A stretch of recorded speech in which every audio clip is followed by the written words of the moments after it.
नमस्कार दोस्तों, study IQ में आप सभी का बहुत बहुत स्वागत है।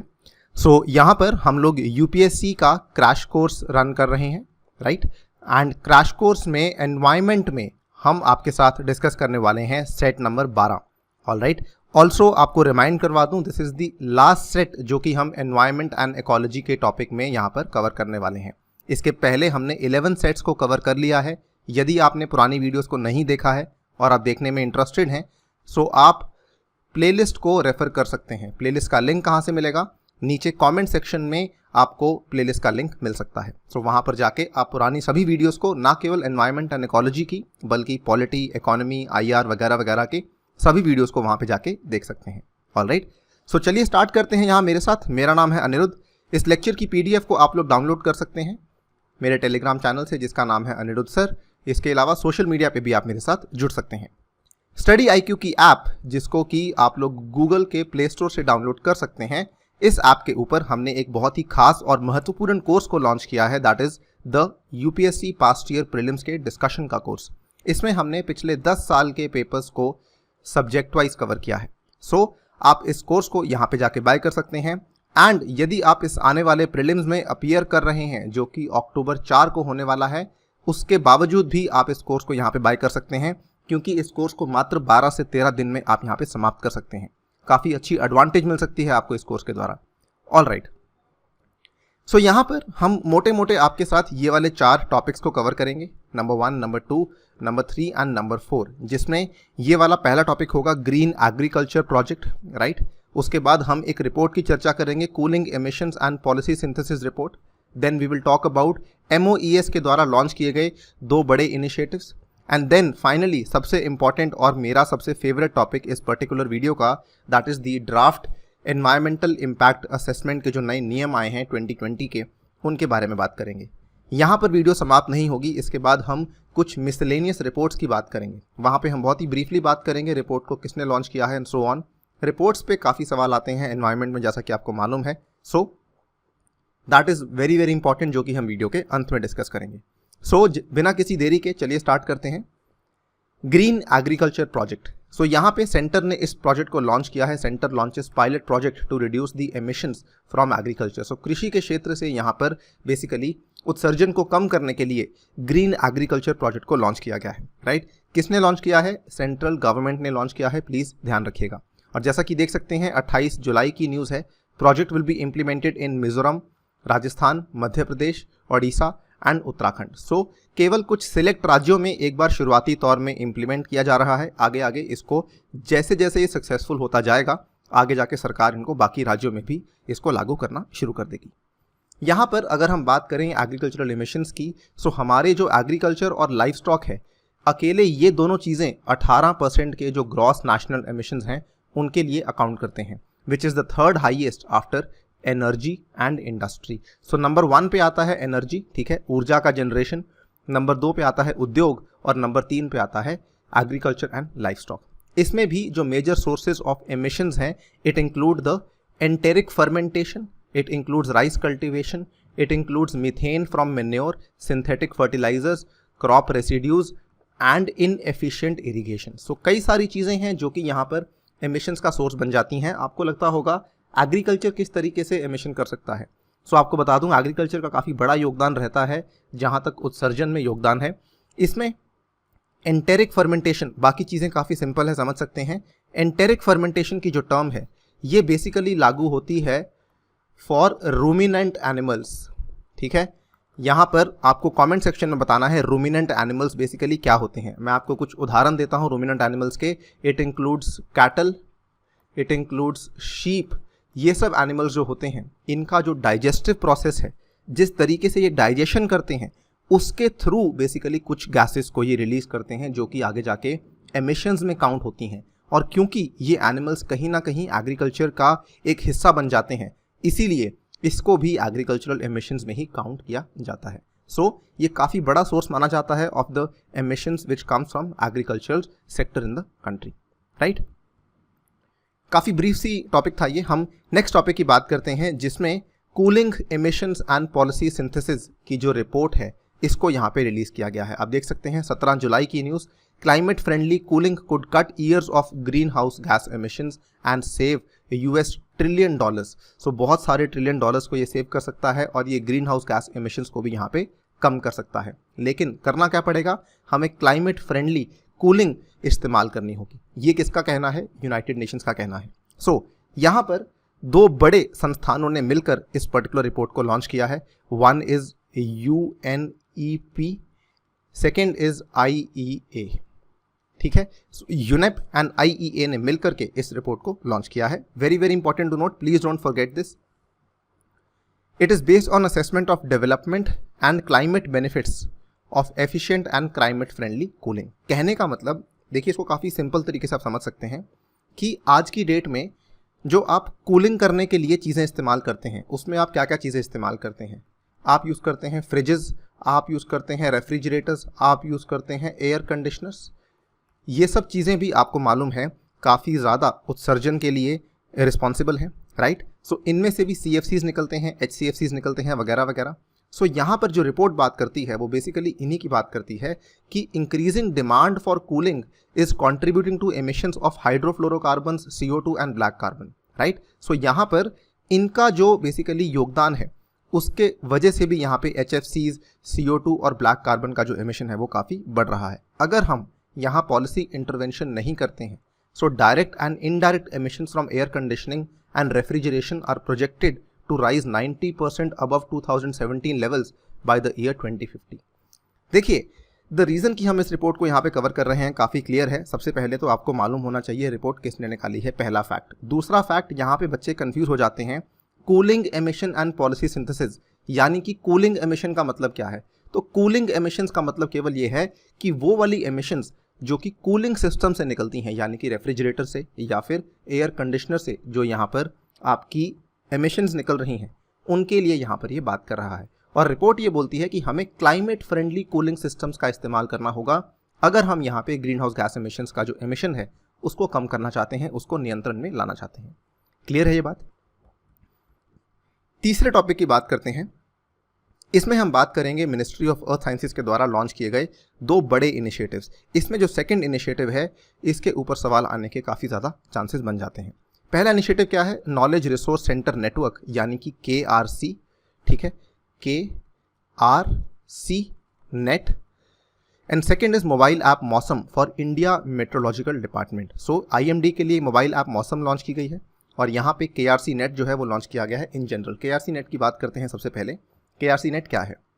सो KRC नेट अगर आपको बहुत ही सिंपल तरीके से समझना है, ये एक तरीके से इंटीग्रेटेड इंफॉर्मेशन सिस्टम है।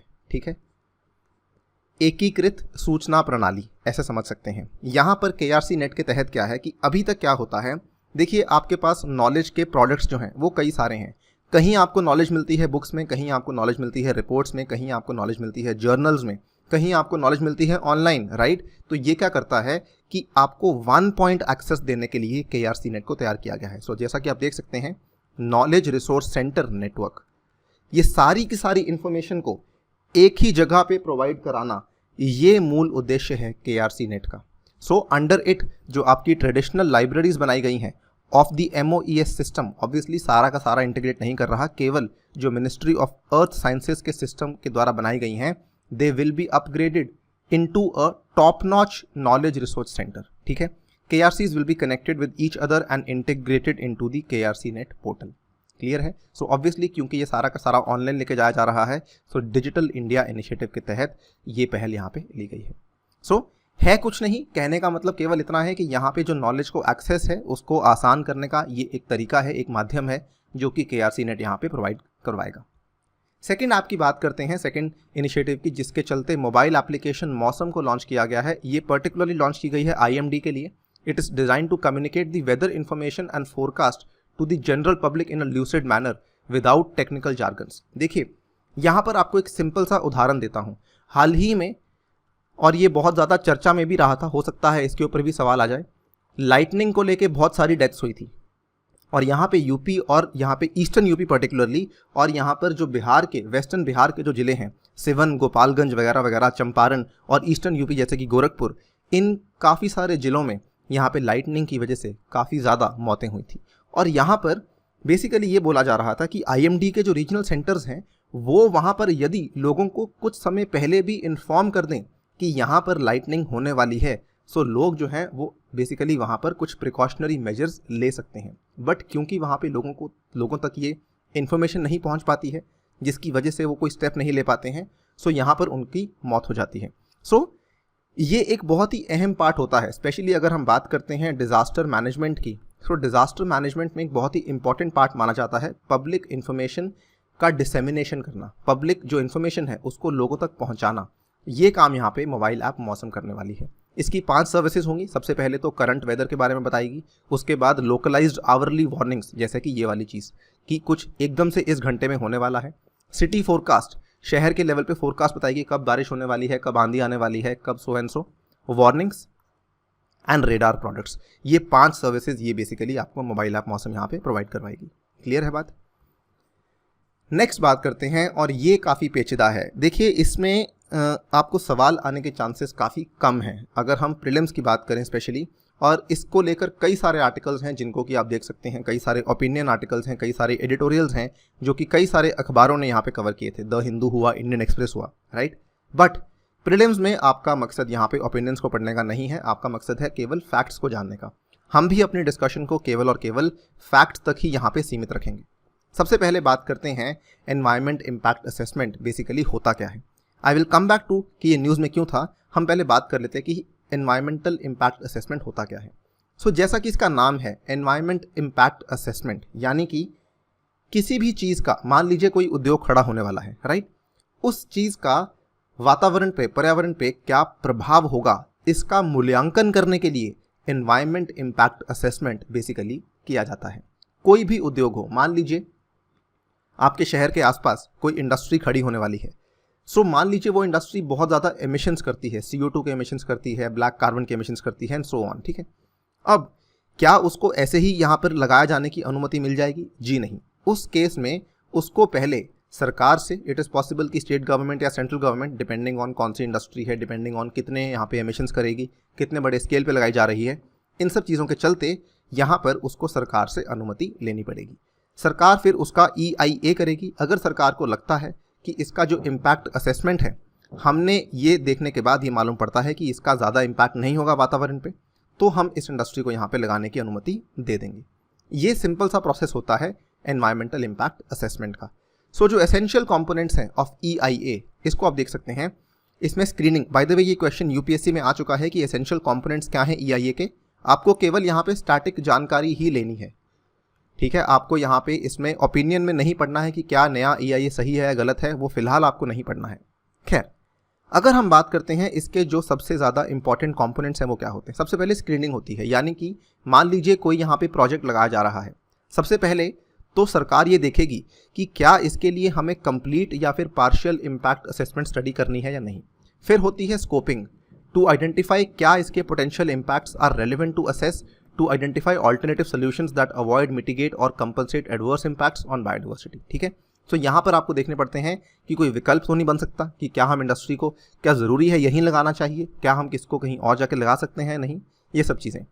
फिर assessment and evaluation of impact and development of alternatives, ठीक है, to predict and identify the likely environmental impacts of a proposed project including the detailed elaboration of alternatives. Second और third step जो है काफ़ी हद तक कॉमन रहते हैं, लेकिन फिर भी यहाँ पे स्कोपिंग में थोड़ा सा जो आपका बेसिकली दायरा है वो थोड़ा बड़ा होता है। स्कोपिंग में आप बड़े बड़े विकल्प भी देख सकते हैं, लेकिन अगर आपने बड़े बड़े विकल्पों को पिक्चर से निकाल दिया है, उसके बाद आप छोटे छोटे चीज़ों का विकल्प देखते हैं असेसमेंट एंड इवैल्यूएशन में।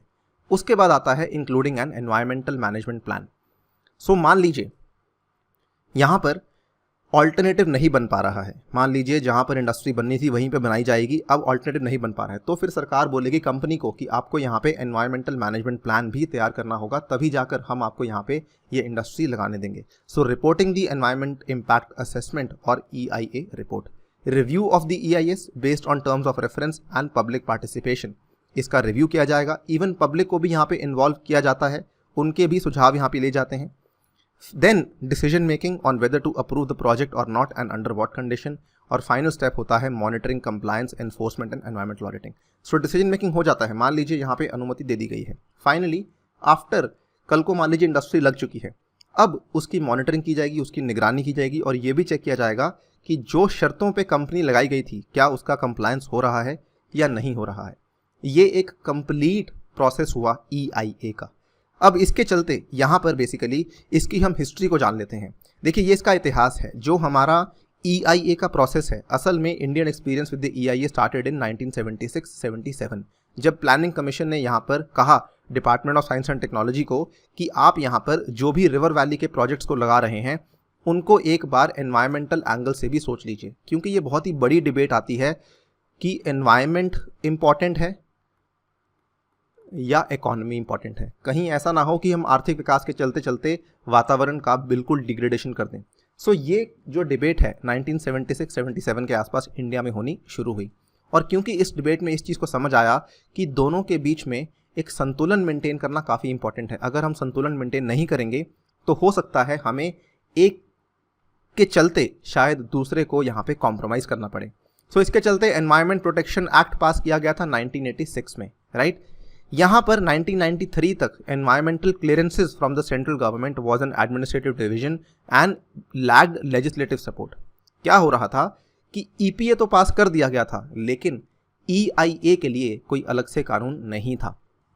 1994 में क्या होता है, उस समय जो ministry of environment and forest थी, उन्होंने एनवायरनमेंट प्रोटेक्शन एक्ट के तहत एक EIA की नोटिफिकेशन को जारी किया, making environmental clearance mandatory, and in 1997 public hearing added to the EIA कि यहाँ पर एनवायरमेंटल इम्पैक्ट असेसमेंट होना जो है मैंडेटरी है, उसके पहले आप आगे नहीं बढ़ सकते हैं। सो ये पूरा इतिहास था, और इसके चलते यहाँ पर EIA की जो पहली नोटिफिकेशन आई थी वो आई थी 2006 में।